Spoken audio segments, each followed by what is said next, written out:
Welcome to Anantagiri మాకైతే welcome చెప్పేసింది. Anantagiri forest లోకి ఎంటర్ అవ్వగానే 1 కిలోమీటర్ లోపలికి వెళ్తే పద్మనాభ స్వామి టెంపుల్ చాలా బాగుంది. బయట నుంచి చూసాము. కొంచెం ఎర్లీగా స్టార్ట్ అవుతే టెంపుల్ ని కూడా దర్శనం చేసుకుని వెళ్ళిపోవచ్చు. 9:30 కల్లా స్టార్ట్ అయ్యాము. రీచ్ అయ్యేసరికి 11:15 అలా అయ్యిందనమాట. 4 వీలర్స్ కి 100 rupees parking and each person trekking చేయడానికి 100 రూపీస్ ఛార్జ్ చేస్తున్నారు. యాక్చువల్ గా ప్లాన్ అయితే వర్షం పడితే ఇంకా బాగుండేది. ఎండ కొట్టింది, చాలా ఎండగా ఉంది. కర్మ లాగుంది. ఏదో ప్లాన్ చేయక చేస్తే ఇలాగే వెడిసి కొడుతుంది. ఏదైతే ఏంటి సర్లే వెళ్ళొద్దాం అని చెప్పేసి అయితే వచ్చేసాము. కానీ ఎండ అయితే దారుణంగా ఉంది. అసలు ఎండలో ట్రెక్కింగ్ చేయడం అయితే చాలా కష్టం. అందరూ ట్రెక్కింగ్ చేసి వచ్చాక చల్లబడితే వీళ్ళు ముందే చల్లబడుతున్నారు. ఉంటే ట్రెక్కింగ్ చేద్దామని అనుకున్నాము. పిల్లలతో ఎండ కొడితే ట్రెక్కింగ్ చేయడం చాలా కష్టం అని చెప్పేసి ఊరుకున్నాము. ఎక్స్పెక్టేషన్స్ అయితే నెక్స్ట్ లెవెల్ లో ఉండే, రియాలిటీ మాత్రం ఇదే అనమాట.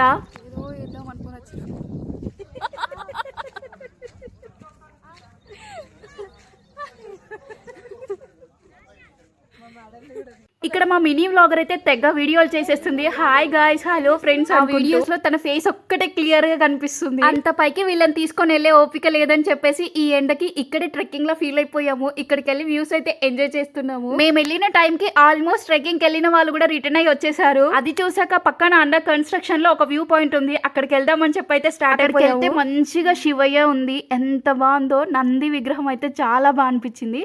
ఇక్కడ నుంచి వ్యూ చూస్తే ఈజీగా కనిపిస్తుంది, ఎందుకంటే ఇక్కడ కొంచెం హైట్ ఉండి దాని పైన వ్యూ పాయింట్ పెట్టారనమాట. అది ఇంకా కన్స్ట్రక్షన్ కంప్లీట్ అవ్వలే, బట్ అందరూ పైకి వెళ్తున్నారని చెప్పేసి ఒక్కసారి వెళ్ళొద్దాం అని చెప్పేసి అయితే వెళ్ళాము. పెద్ద కోరికలే కోరుతున్నాడు మా వాడు. ఇందాక చెప్పా కదా అండర్ కన్స్ట్రక్షన్ లో ఉందని చెప్పేసి. ఇది పైకి అస్సలు అలా చేయట్లేదు, కాకపోతే కొంచెం అలా వెళ్ళొద్దాం అని చెప్పేసి వెళ్ళాము.